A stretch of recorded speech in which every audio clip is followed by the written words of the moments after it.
From the Financial Times in London, I'm John Thornhill, and this is the first episode of Tectonic, an FT podcast looking at the way technology is changing our economies, our societies, and our daily lives, and even the way we think.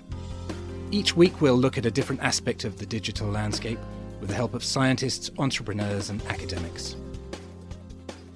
If things continue like this, they could get much worse. And if they get really worse, then we're going to have what always happens with capitalism. It seems to not be able to do things before they have a crisis. Those were the words of our first guest, Professor Carlota Perez of the London School of Economics. Back in the 1980s, she noticed that economies adapt to technological disruption in fairly predictable, cyclical ways. Her book from 2002, Technological Revolutions and Financial Capital, The Dynamics of Bubbles and Golden Ages, has been described as a roadmap for scholars and investors wanting to know what happens next. Welcome, Carlota. Thank you. Could you briefly describe, first of all, the 5 technological revolutions you cover in your book? Yes, of course. The first one was the so-called Industrial Revolution in England, machines, factories, canals, at the end of the 18th century. Then around 1829, we have the age of steam, coal, iron and railways. From 1875 about, we have the age of steel and heavy engineering, electrical, chemical, civil, naval. That was actually the first globalization. Because of steamships and transcontinental railways, it was possible to create world markets for the first time. And then from 1908, with Ford's Model T, we have the age of the automobile, oil, petrochemicals, and mass production. That covered most of the 20th century until about 1971, when we have the beginning of the age of information technology and telecommunications, which in my view is only halfway through. And into the future, we can think of the age of biotech, nanotech, bioelectronics, new materials, and it could be within 20 or 30 years, because the technologies that will make the revolution are always there in gestation somehow. What do all these 5 revolutions have in common, in your view? Well, the most important thing they have in common is the way that they evolve. They evolve in 2 separate periods with a bubble in the middle.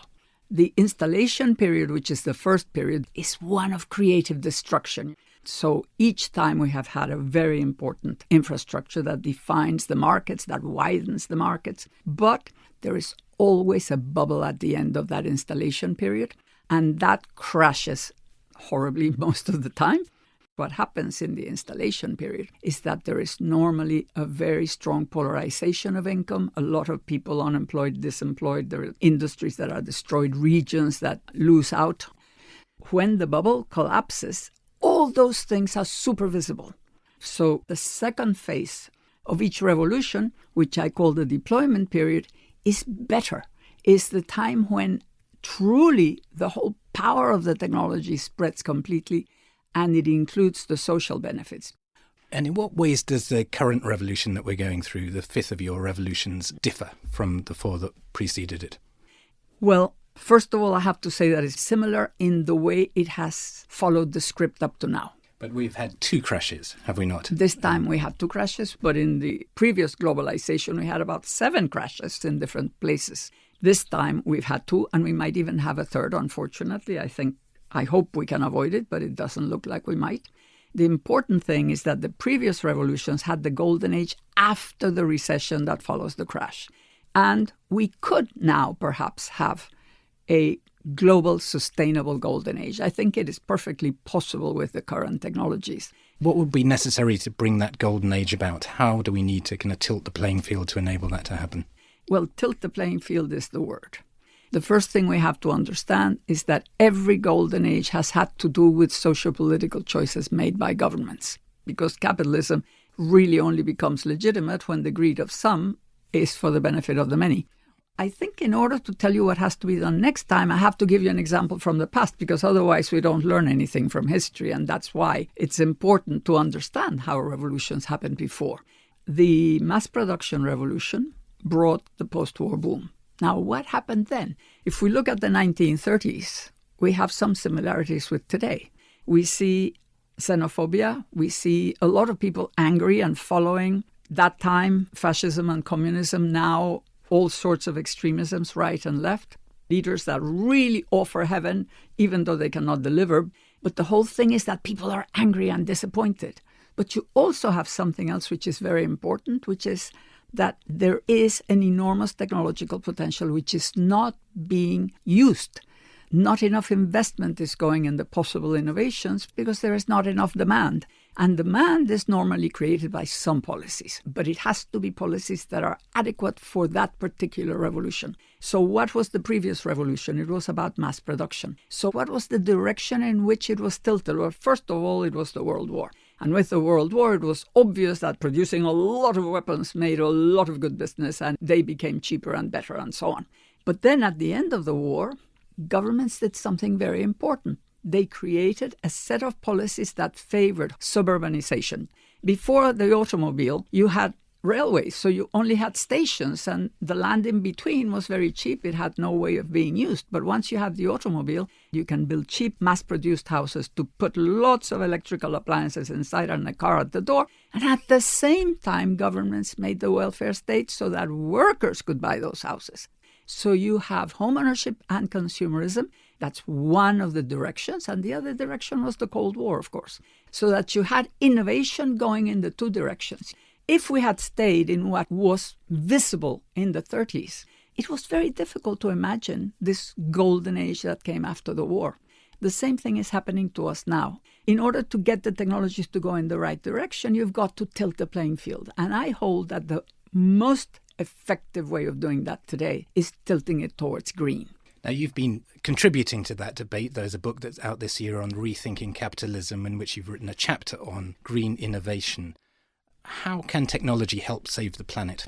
Well, in order to create employment, in order to overcome inequality, we need to find a direction that's capable of creating enormous amounts of innovation opportunities, but especially something which I have called a synergistic space. That means that everybody goes in similar directions so that suppliers, skills, education, the sorts of financial innovations that are made become advantages for everybody.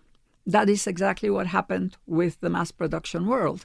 To just give a very clear example, there are two things that were super important at that time. One was consumer credit, so that people could buy houses, cars, and electrical appliances on installments. And the other thing that was necessary was that when people lost their jobs, you would have unemployment insurance so you could continue paying. Otherwise, can you imagine everything going back to the sellers if people lost their jobs in recessions or whatever? Well, today we have a lot of financial innovation to do.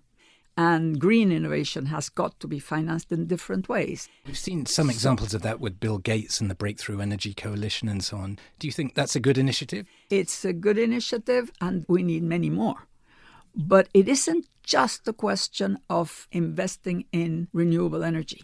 Because when I say green, and when I talk about green growth, I'm not just talking about global warming.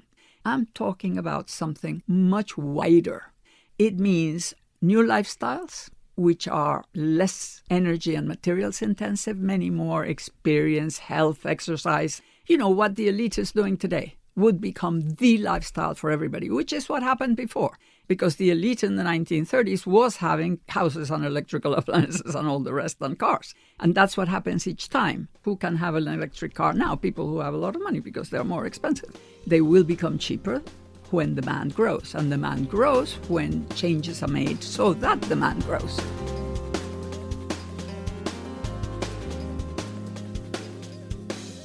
The other things that we need to do, which are very important, apart from finance understanding that it has to innovate in the direction of needs, is that we need to get finance to be interested in investing long term. And that means a true change of the conditions. Most people worry about controlling finance. Well, yes, you have to control finance, the bad guys. But lots of people are not bad guys. They just can't find what to invest in. So they keep on doing little things and playing around with whatever they can. So right now, a lot of cash is sitting idle. And it could be used for innovation, but it's not being done because the playing field is not tilted. If you were in charge, what would you do to incentivize that capital to target long-term investment, particularly in the green area? First thing I would change the tax system radically, but so radically that you would hardly recognize it. The first thing is that the tax system is completely wacky. It taxes salaries when we want employment. So you have payroll taxes, and then you have VAT, which everybody sings the virtues of. But in fact, VAT is a tax on salaries and profits, which is what value added is. So yes, it's very easy to capture, but it's very bad because it taxes the goods. We wanted to tax the bads. So we need to, first of all, change taxes to tax energy, materials, and transport, so that we change the playing field in such a way that people start looking how to save materials, how to save on energy, how to go in that direction. And that requires lots of innovation in materials, innovations in new methods of production, the whole range of things. The other thing that has to be done is to change the way that capital gains are taxed. We probably would need to tax capital gains that are made within 1 day, which is high-frequency trading, to pay 92% tax. And the ones that are made in 1 week to pay 85% tax. And the ones that are made in 1 year, 65% tax. And we go down, down, down. Any capital gains you make after 5 years, you pay 0. And that way you immediately change the playing field towards long term. So people will be looking for innovations and things that can be good investment for 5 years.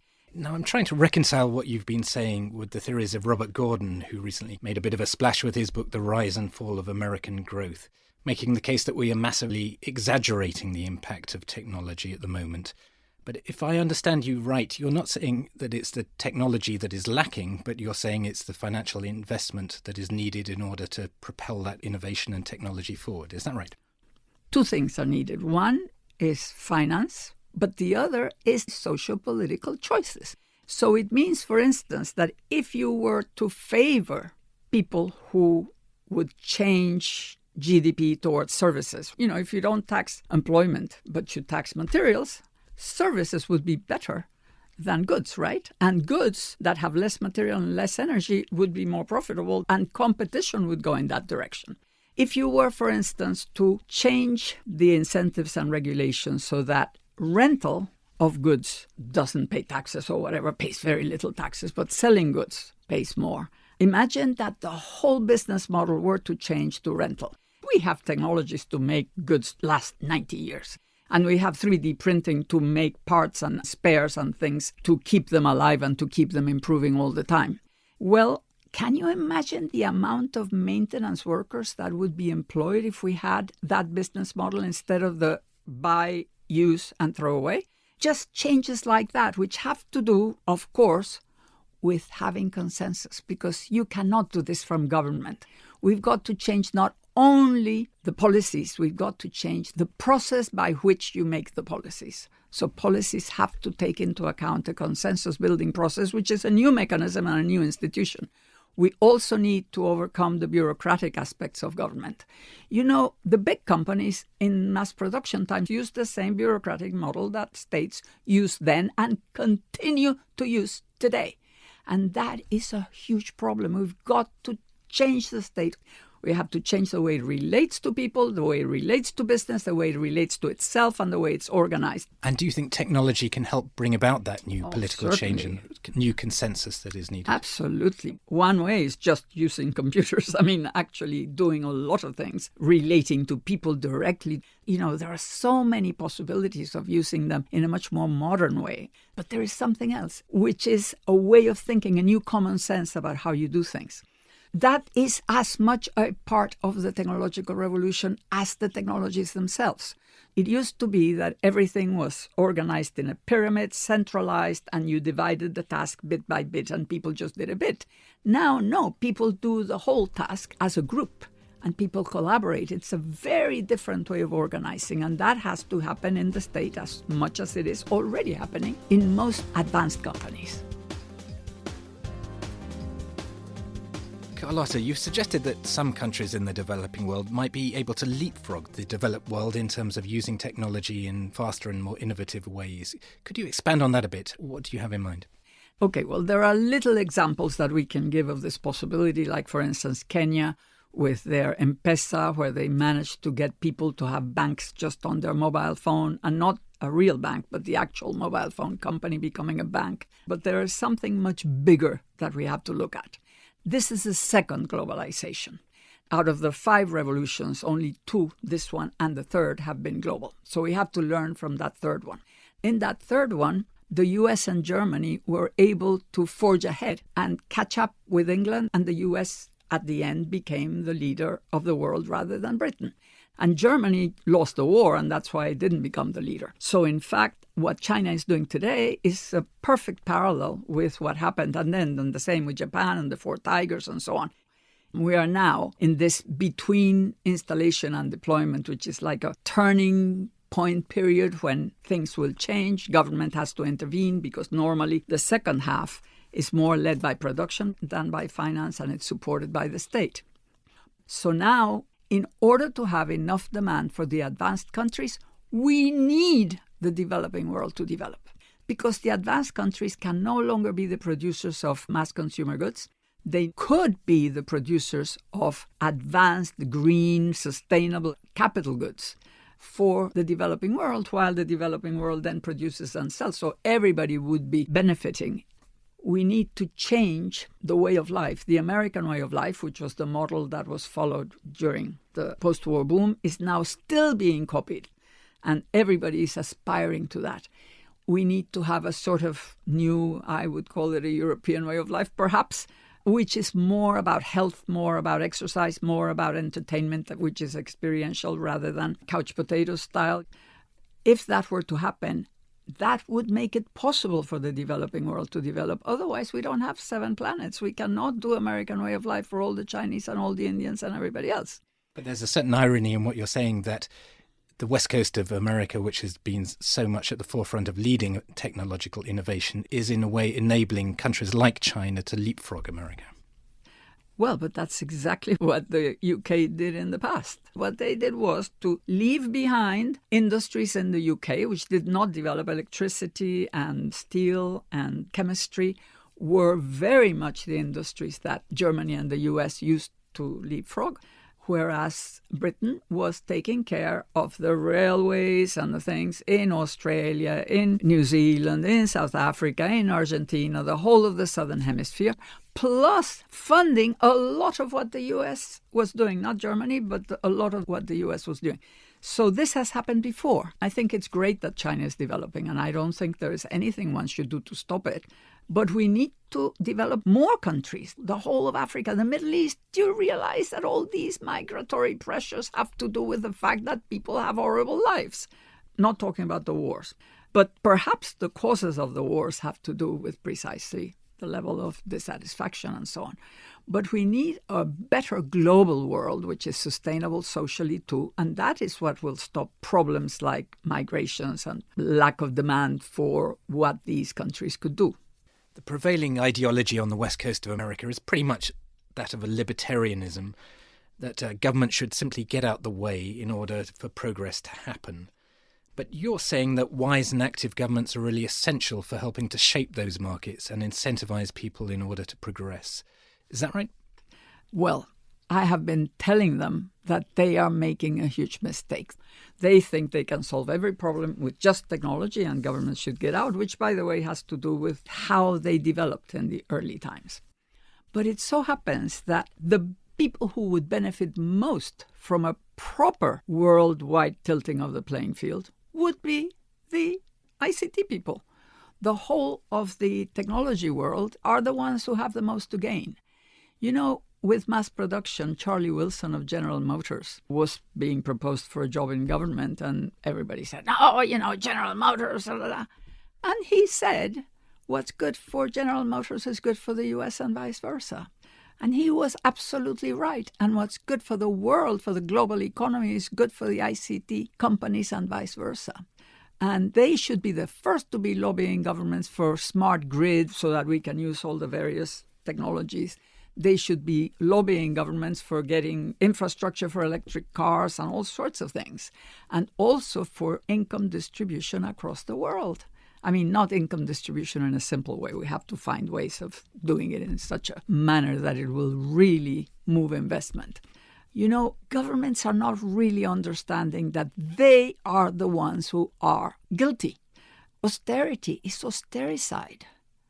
You know, If a CEO of any company had the type of results that these policies have had in the last 8 years, they would already be out. They wouldn't last 8 years. How could these governments continue doing something that's not working? What are they waiting for?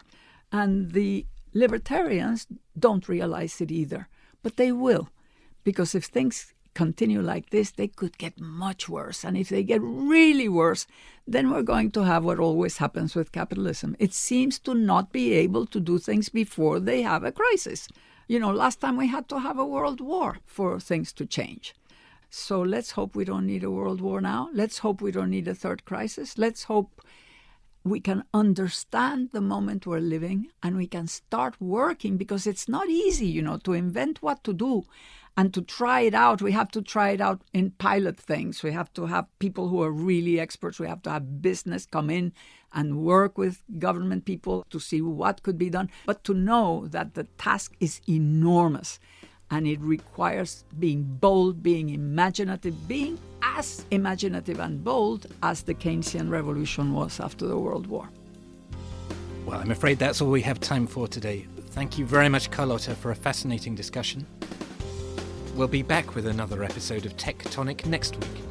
In the meantime, if you'd like to comment on today's show or suggest any topics you'd like us to cover in future episodes, please email us at tectonic@ft.com. Tectonic was produced by Fiona Simon.